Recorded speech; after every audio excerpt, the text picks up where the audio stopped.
I think there was a time when I started calling myself a writer. And I think it was about the early 90s, I think, around about the time of Cracker, because I'd done Priest, and I thought I was a writer then. But now I wouldn't call myself a writer. I think it's a problem we've got, you know. There's an awful lot of people going around, you know, yes, I'm a writer, darling, and we're not writers, we're storytellers. And once we forget we're storytellers, we're in trouble. Bringing characters to life, I'm not sure it is that. I always start off with a story, and then I find the people to fit into that story and affect that story. They're not automatons at all. And often the story will change because of the character, of course, you know. But the thing I do is I simply walk round and round and round, attempting to immerse myself in that person facing that point of the story, to the exclusion of all else. And that's so difficult, I find, because other things intrude, you know, electricity bill intrudes, a knock on the door, there's a radio on, the kids, so many things intrude, and it is so difficult to completely immerse yourself in that situation.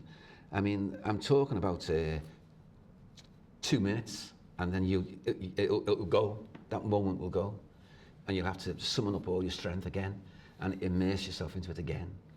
You know, that works for me. It's a story, really. Sometimes it can be a theme.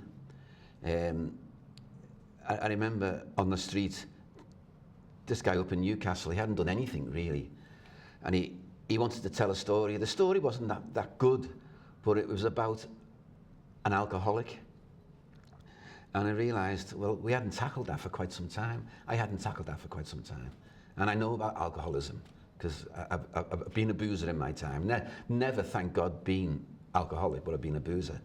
And the guy who wanted to tell the story, in his family there was a serious boozer and alcoholic, you know. So it was that theme came first.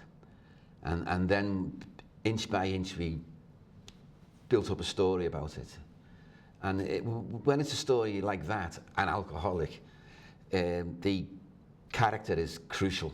You've got to get the character of the alcoholic absolutely spot on. So it was like character and story sort of merged together there, you know. So I'd say often it's the story. For instance, for donkey's years I worked on Mary Queen of Scots, because the story of Mary Queen of Scots is amazing for me. So that was undoubtedly the story, you know. But in a case like the alcoholic, it would be theme, character, and story.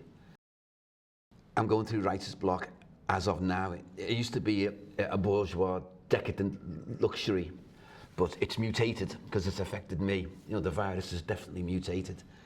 I think it's a combination of all sorts, but mainly it's because you've got a lot of money behind you.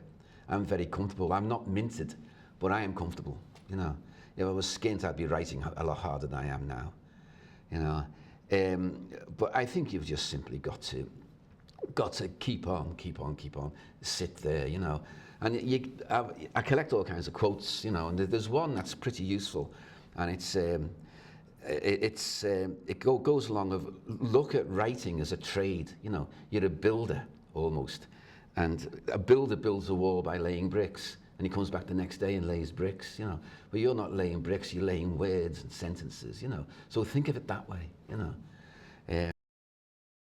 I work in a hut in the garden, and it's great, and I've got this thing that feeds the birds, and the birds come, and so I spend most of the time watching the birds.